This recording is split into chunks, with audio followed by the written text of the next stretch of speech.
Hello and welcome to Context. I'm Anastasia Lavrina. Today we turn our attention to a rapidly escalating crisis between two nuclear-armed neighbors, India and Pakistan.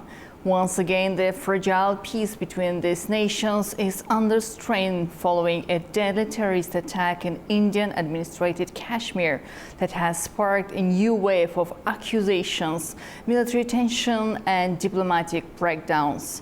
In response, India directly accused Pakistan of sponsoring terrorism on its soil, while Islamabad has denied all allegations and instead called for an independent international investigation. Cross-border firing has intensified along the line of control, and for the first time in years, skirmishes were reported on the international border on April 29th. These developments mark a dangerous turn, with real fears that the region could spiral into open conflict. International reactions have been quick. United Nations Secretary General Antonio Guterres has urged both countries to exercise maximum restraint and has offered mediation to ease tensions. Joining us tonight from Beijing, China is Dr. Maria Sultan, president of the South Asian Strategic Stability Institute University, to help us understand the roots of this crisis, its implications, and what options exist for peaceful resolution. So, Dr. Sultan, thank you so much for being with us tonight. And let me start with a question. This latest crisis between India and Pakistan stems from a deadly terrorist attack in Kashmir, Indian administrated. From a strategic standpoint, how significant do you believe this attack is in the broader context of India-Pakistan relations? Is this attack just another isolated incident, or do you think it signals a deeper, more dangerous shift in the dynamics between the two nations? Well, first and foremost, this is not an isolated terrorist incident, because when we look at the disputed territory of Kashmir, we understand that there is a resistance movement which is there. But that said, the reality of the matter is this, that this isolated terrorist incident has happened in an area which was considered to be tourist friendly. But unfortunately, as the BBC and the others have reported, there was no cameras, there was no police, and there was no, as such, monitoring of the situation by any law enforcement agencies or first responders there. What's also interesting is this, that once this incident happened, within 10 minutes, while the incident lasted for more than 40 plus minutes, within 10 minutes, India leveled accusations that it was Pakistan sponsored, and they also came out with a list of people as well as pictures of terrorists. So this seemed, as far as Pakistan is concerned, that there was a lot of discrepancy in the manner in which this entire terrorist incident happened, one. Number two, how hate-mongering against, Hindu-Muslim differences was created by the political party over there and the administration. And three, then to level accusations against Pakistan while the incident was still underway, and most importantly, to come up with conclusive evidence, which later on and up till now, India has failed to provide either to its own people or to the international community, or for that matter, to Pakistan. But the unfortunate part is that they have, under this basis, gone ahead and actually escalated the situation. They withdrew their officers from Pakistan. They also asked all military and defense advisors and others and their staff to leave India, asked Pakistani nationals to leave India who were there within 48 hours, and most importantly threatened to withdraw. Not only threatened, but they unilaterally tried to abrogate the Indus Water Treaty, a treaty which was signed in 1960 and guaranteed by the World Bank, as a treaty which was going to distribute water between the two states. So it has been very challenging. It has, of course, escalated the situation between India and Pakistan. And since then, since last 3 days, there have been intense firing on the line of control. And of course, there is greater mobilization on both sides with regards to military developments. Well, you already touched a very important issue. the tension between India and Pakistan is palpable, and military experts are closely monitoring the situation. Many of them are arguing that India has already achieved one of its long-term strategic goals, a move toward exiting the Indus Water Treaty. How significant do you think India's potential withdrawal from this treaty is, both in the immediate crisis and in the long-term stability of the region? First of all, this is actually inaccurate. The treaty does not allow India to unilaterally, withdraw from the treaty. It requires both parties to agree for this treaty to end, number one. Number two, it is based on World Bank. And number three, World Bank as a guarantor. And number three, international water, the International Water Treaty System does not allow for the upper riparian, or for that matter, the lower riparian, parties to just withdraw at will, because there are going to be consequences of economic development, consequences of agricultural security, food security, all of that. Furthermore, Pakistan has very clearly said to India that if India unilaterally withdraws from the treaty and uses this pretext to withdraw, it will be considered by Pakistan as an act of war. And if it is considered by Pakistan as an act of war, this means that Pakistan will respond back militarily if there is any kind of activity to divert the water, stop the water, or for that matter, to unilaterally believe that they could actually do this. So this is first and foremost. Second issue is this, that whether or not India has the capacity to actually withdraw from the treaty. The reality is that they don't actually have the capacity to withdraw or stop the waters for Pakistan. Third is that they want to use this as a basis for future. Well, in that case, of course, this would mean that they will risk a military attack by Pakistan, because we have clearly stated that we will see it as a, act of war against Islamabad. And last but not least, it also puts a big question mark with regards to India's credibility, with regards to being an honest player with international agreements. Because today, if they're willing to walk out from an international agreement, and they're willing to risk a nuclear war between India and Pakistan on the basis of a false flag operation, tomorrow all that multi-billion investments which have been done in India can also stand a similar fate. So it's not a question of Pakistan facing, the outcome of India's decision. It is going to be India which will be faced with all these repercussions once, the full length and breadth of their decision is made public, not only nationally but also internationally. You mentioned it several times, potential escalation and military response Pakistan may use. So let me ask a direct question. What is the risk of another India-Pakistan war at the moment? The risk is quite high because, India has put itself in a corner. They have, created, very high momentum with regards to their media, with regards to them calling almost, 100 plus members of the international diplomatic community, trying to brief them, although there is a big question mark whether they have a legitimacy on it or not. But the problem is this, that the Indian government, which is now led by a Hindu fascist leader, he believes that this is something which he can use for a Hindu-Muslim divide, and also to further polarize India on the basis of religious divide. And he thinks that by doing this, by taking a strike against Pakistan, by trying to undo, Kashmir, Indian-held Kashmir and the rights of the people in Kashmir, he can actually draw domestic leverage. So therefore he's caught. And in that situation, there is also another problem. He's said that he's given the permission to his armed forces that they can carry out any action against Pakistan. And in response to this, the armed forces of India have said that they are not in a position at this moment to carry out any military action against Pakistan. And we have seen that one of their serving corps commanders has been put under arrest. We have also seen that there is lots of infighting discussions within the Indian military forces, where they are saying that they are not as yet ready for complete mobilization. So the problem is, if they carry out a half-hearted action against Pakistan, Pakistan will respond back, and that would be militarily, operationally very bad for India, and India will lose strategically. And if they go ahead for a large-scale war, then they also lose also, because in that case, the cost of war, the cost of mobilization of this war is going to be run in trillions of dollars. And it would be much higher for India, because the investments in India have also been quite high.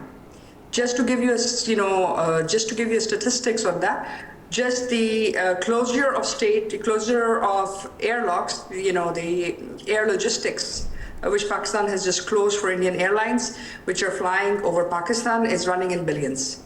And if you combine that with the Afghan transit trade, it's almost around $8 to $9 billion, which they're losing just in these last 2 weeks alone. So it's not so simple. The costs are very high, and they wanted to show it as a counterterrorism operation. Now they're caught between, actually fighting a war, escalating, or just withdrawing. And if they withdraw, he loses major time, and that's the problem. Well, both India and Pakistan, it's mentioned, are nuclear-armed states, and this reality places the region under particular scrutiny. In your view, how do the nuclear capabilities of both nations influence their decision-making? Is there a risk that either side could miscalculate or be drawn into a conflict that might escalate beyond their control? Well, that's a very strong question, and a very, I think, the biggest question on everybody's mind. Because Pakistan has also very clearly said that if there are any issues with regards to this incident, India should ask for international inquiry rather than opting the option of war. Because if they are going to thrust a war on Pakistan, Pakistan will respond back under Article 51 of the United Nations Charter for self-defense. And in that case, if there is a large-scale war between India and Pakistan, to control mission creep or to control the escalation dynamics is not going to be easy. So it is not in the interest of the two countries to have these high-risk maneuvers, or for that matter, to opt for war. And last but not least, the region definitely does not need the cost of mobilization.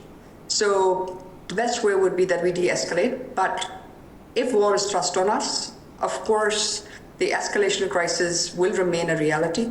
Although for now, this has impacted on the decision makers in a manner in which options are also being weighed very clearly by New Delhi. We had recently seen that they had sent INS Vikrat, which is their airship, aircraft carrier, into the Pakistani, into the Indian Ocean, but then they withdrew it back because Pakistan came up with its counter missiles. And, with the last thing which happened to them in Pulwama in 2019, the last thing they want is that after the aircraft jets, that, another Indian naval ship gets sunk. So therefore, they're also trying to control the escalation dynamics. And the bigger question is that who will bell the cat? Who will actually initiate the war? Pakistan is very clear, we will never be the first to initiate war. But for one thing is for sure, if war is initiated against us, we shall respond back in kind. You said about Article 51 of the United Nations Charter, the United Nations has called for maximum restraint, and Secretary General Antonio Guterres has offered mediation. How effective do you think international pressure or mediation could be in this situation? Are there particular countries or international bodies that have more leverage in facilitating dialogue between India and Pakistan? I think that for now, the only international body which can play a role can be the United Nations Security Council. But as we understand, the UN Security Council itself is facing a lot of dilemma because of the US-China trade war. So this basically means we have a hung jury in United Nations Security Council. Second is the Geneva Council, where we can look into the resolution 51, which basically called that there needs to be a restriction on religious hatred, because if that is the basis for which this current crisis has been picked up by New Delhi, then it needs to be readdressed. Just because the Kashmiris are 99.9% Muslim, it doesn't mean that their rights to life have to be curtailed, and a war against Pakistan is just being based because it is to satisfy the domestic political arenas and Modi's government's agenda for a Hindu-Muslim divide and further radicalization. And third is, of course, we believe that OIC can play a role. We also believe that the SCO can play a role, but SCO has been handicapped because of the fact that it requires a consensus.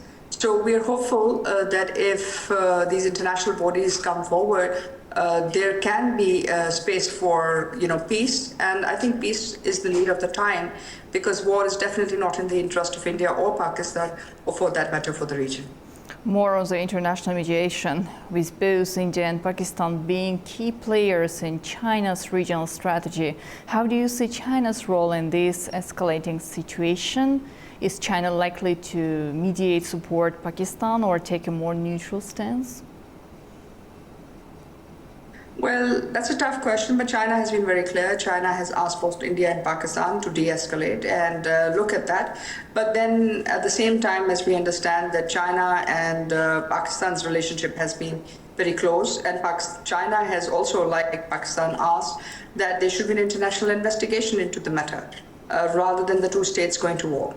But at the end of the day, it is going to be a question and a decision which New Delhi has to make. And New Delhi has to understand that if they want to carry out any kind of a misadventure against Pakistan, it cannot be dubbed and represented as a counterterrorism operation. They have to understand that any action which they will take against Pakistan, whether it is done in Pakistani-held Kashmir or it is done on the line of control or the ceasefire line, will be considered as an act of war by Pakistan, and Pakistan will respond back. And that would mean that the situation and the escalation dynamics could not be controlled. So China for now has got a relatively neutral position, but it is strongly tilted towards Pakistan with regards to asking New Delhi to provide tangible proofs that actually this terrorist incident was supported, or for that matter done by Pakistan, because up till now New Delhi has failed to provide any credible evidence to the international community, or for that matter to Pakistan. So that there was the solution is to have an independent investigation, right? The solution is to have an independent investigation. Well, because that could probably give them a face saving, because what they have done at the moment is this, that they have escalated the situation so much. They have tried to present this as a Hindu-Muslim question.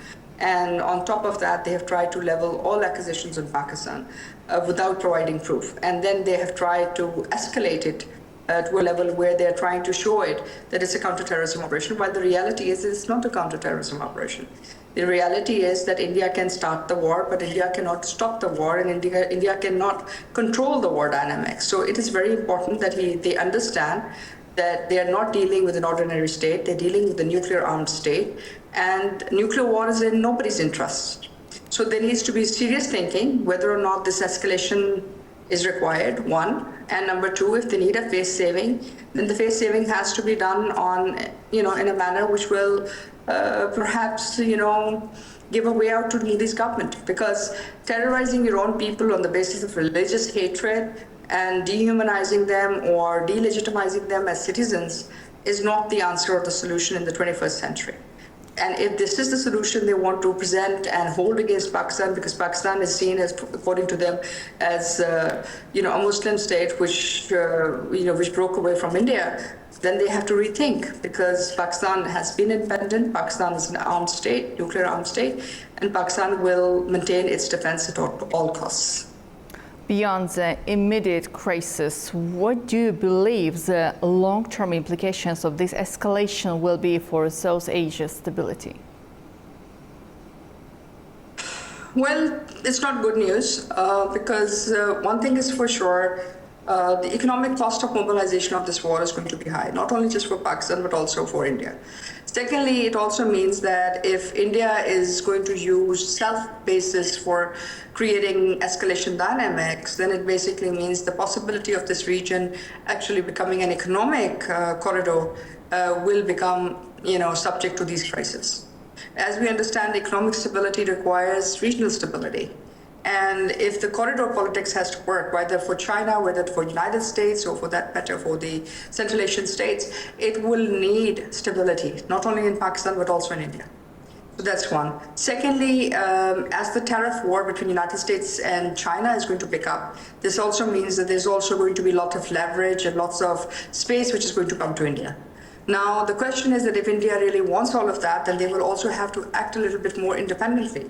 Because if they're not going to act independently and they're not going to build these bridges, there's going to be a big issue. And that issue is going to be, how do you manage and how do you trust a country which can create self-inflicted wounds and then expect international community to give them the sanction to, to risk a potential nuclear war. So I think it is destabilizing, but we are hopeful that New Delhi will learn from this lesson and understand that war between India and Pakistan is not possible, and the space for war is very limited, and there are consequences of actions which are not planned or thought through. Can we expect two countries to have a direct talks to prevent any further escalation? I don't think it's going to happen immediately, unless until there is some mediation. Because, at this moment, both armies are eyeball to eyeball. And it's not a question of who blinks first. It's a question of whether or not we trust the other side. In Pakistan's case, we are dealing with a country which has created a whole facade of a terrorist incident. It is actually, ironic, because Pakistan is the country which has been facing the highest number of terrorist attacks in the world after Afghanistan since 9/11. We are the ones who understand what terrorism is. It's not something which is so orchestrated, so clean, so neat. It is terrible, it destabilizes the people, it destabilizes the decision makers, and the response is very different. And we find that it's extremely unfortunate that something so sensitive, something so terrible as terrorism has been used to justify further escalation in the region.